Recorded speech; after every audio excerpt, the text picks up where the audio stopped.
penyakitmu, wahai kaum beriman. Kalian mudah puas diri, bongah, jumawa, bagai burung merak. Kalian gemar menghakimi tubuh yang mengucur darah di kayu itu. Bukan burung merak. Ia mengajar kita tentang cinta untuk mereka yang disesatkan dan dinista.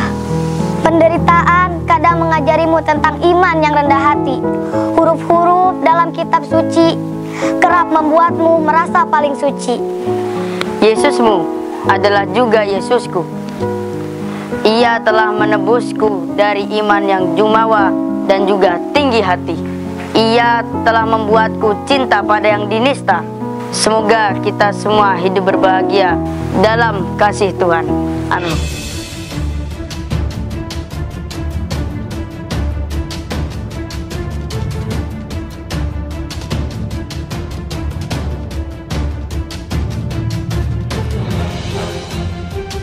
Kita percaya dengan ucapan-ucapan orang-orang sontoloyo di luar sana yang menghinakan agama kita. Kadang-kadang sedihnya di Indonesia ini, dikarang puisi, Yesusmu adalah Yesusku. Disuruh santrinya baca innalillahi. Santri baca Yesusmu, Yesusku. Islam gak kenal Yesus.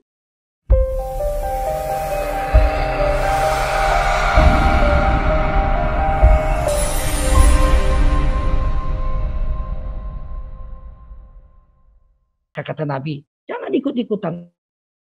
Jangan dirimu seperti pucuk eru. Kemana angin bertiup, ke situ arahmu condong. Angin ke barat, kamu belok ke barat. Angin ke kiri, kamu condong ke kiri. Angin ke depan, kamu condong ke depan. Angin ke belakang, kamu condong ke belakang. La takunu imatan. Jangan seperti pucuk eru, terombang-ambing dengan angin, terombang-ambing dengan orang. Takulun sambil mengatakan, in ahsanan nasu ahsanna. Kalau orang baik, kalau orang berbuat baik, maka kami pun akan berbuat baik juga. Membalas kebaikannya itu. Wa in zolamu, tapi kalau orang berbuat zolim, berbuat jahat kepada kami, zolamna, kami juga akan berbuat zolim juga kepada orang yang berbuat zolim kepada kami. Baik dibalas baik, jahat dibalas jahat. Kata Allah, jangan. Balaslah kejahatan dengan kebaikan. Maka akan timbul kasih sayang di antara kamu. Walakin akan tetapi, kata Nabi, wattinu anfusakum. Buat dirimu teguh dalam berprinsip. Teguh dalam berprinsip. Cikohlah kamu dalam bersikap. Wattinu anfusakum. Bikin dirimu itu kokoh. Tegas dalam bersikap. Memegang prinsip agama, aturan Allah dan Rasulnya. In ahsanan nasu. Kalau orang berbuat baik. Antuhsinu. Balas dengan kebaikan. Bahkan di dalam ayat lain. Khairun minha. Lebih baik dari kebaikan orang itu. Wa in asa'u. Tapi kalau orang berbuat jahat kepadamu. Berbuat keji kepadamu. Berbuat yang tidak mengenakkan, berbuat buruk kepadamu, fala tazlimu, janganlah kamu melakukan kezaliman terhadap orang yang berbuat zalim kepadamu. Balaslah kebaikan itu dengan kebaikan atau lebih baik lagi, kata Quran. Hadis bilang balas kebaikan dengan kebaikan. Allah juga bilang hal jazaul ihsan illal ihsan. Tidak ada balasan kebaikan kecuali kebaikan. Kalau dia berbuat jahat, kita tetap saja berbuat baik. Tidak perlu kita berbuat jahat. Orang-orang keji, mereka membalas kebaikan aja dengan kekejian. Apalagi kita berbuat keji sama dia. Dia akan 10 kali, 20 kali, 30 kali lebih keji. Orang kita berbuat baik aja dia berbuat keji. Nah, berapa banyak Nabi Muhammad SAW dizalimi oleh orang-orang Quraisy, kafir Quraisy. Nabi nggak balas dengan kekejian yang sama. Nabi diludahi pergi masjid. Dari tingkat atas rumah. Balik lagi rumah yang sama meludahi lagi. Pergi lagi begitu juga. Balik lagi begitu juga. Beberapa hari kemudian Nabi pergi nggak ada ludah. Pulang dari masjid nggak ada ludah. Nabi tanya sama tetangga-tetangga, ini rumah si anu mana orangnya? Wah udah seharian nggak muncul ya Muhammad Al-Amin.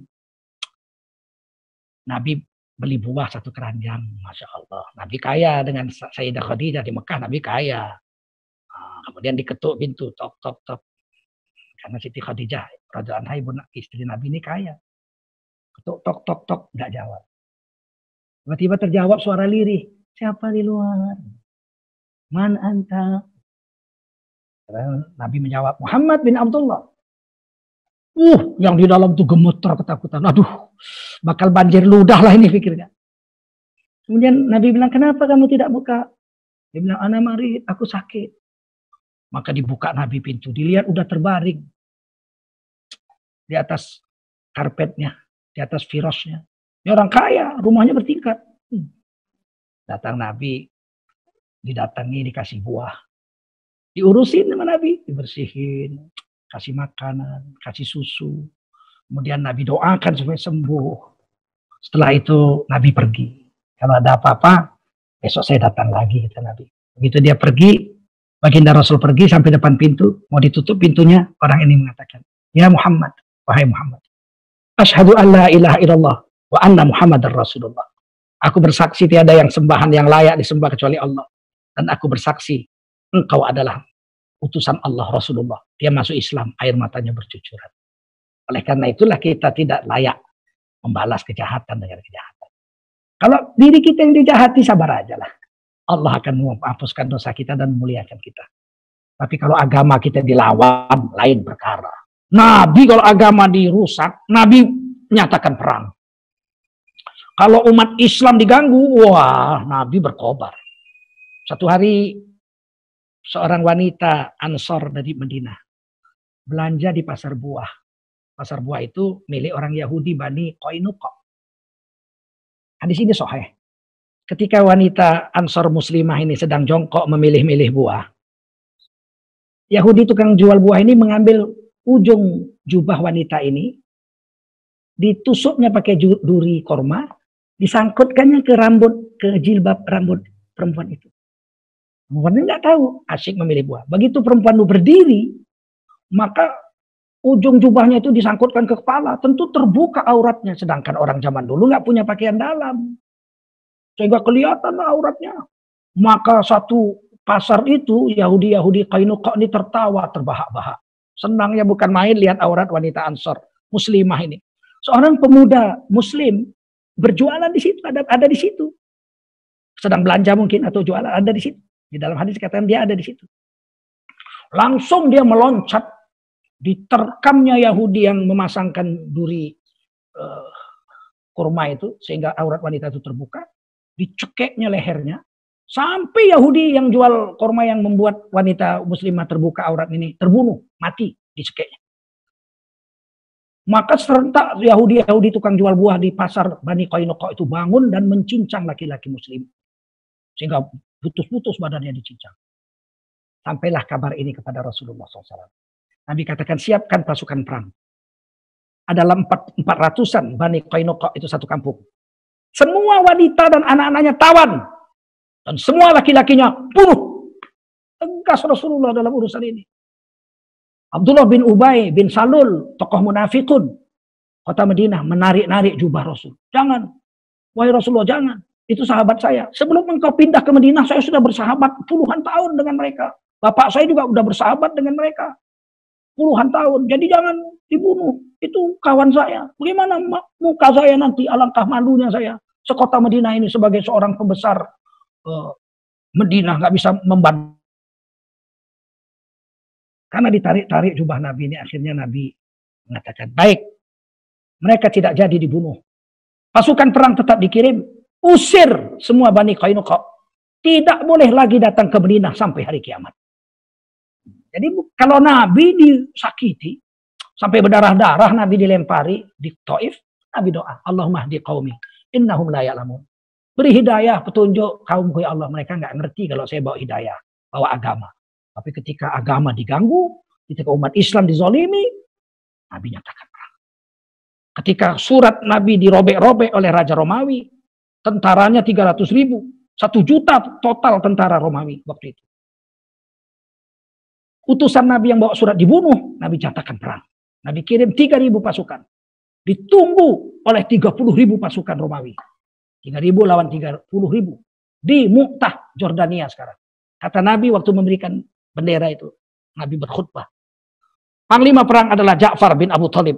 Sepupu Nabi yang paling ganteng yang seperti pinang dibelah dua dengan Rasul. Kalau Ja'far terbunuh, bendera perang diserahkan kepada anak angkat saya, Zaid bin Harithah radhiyallahu anhu. Orang negro, anak angkat Nabi.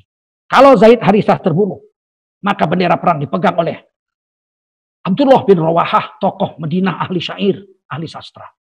Kalau Abdullah bin Rawaha terbunuh, maka kalian bisa bermusyawarah untuk menetapkan panglima pengganti pemegang panji-panji Rasulullah SAW. Seorang Yahudi lewat dengar Rasulullah berkhutbah. Yahudi itu berkata, pasti ketiga-tiga panglima itu akan terbunuh. Kalau seorang nabi mengatakan kalau ini terbunuh gantinya ini, kalau ini terbunuh gantinya ini, pasti ketiga-tiganya akan terbunuh. Sebegitu keyakinan Yahudi terhadap Rasulullah.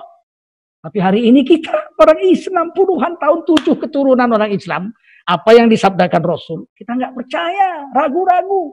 Kita percaya dengan ucapan-ucapan orang-orang sontoloyo di luar sana yang menghinakan agama kita.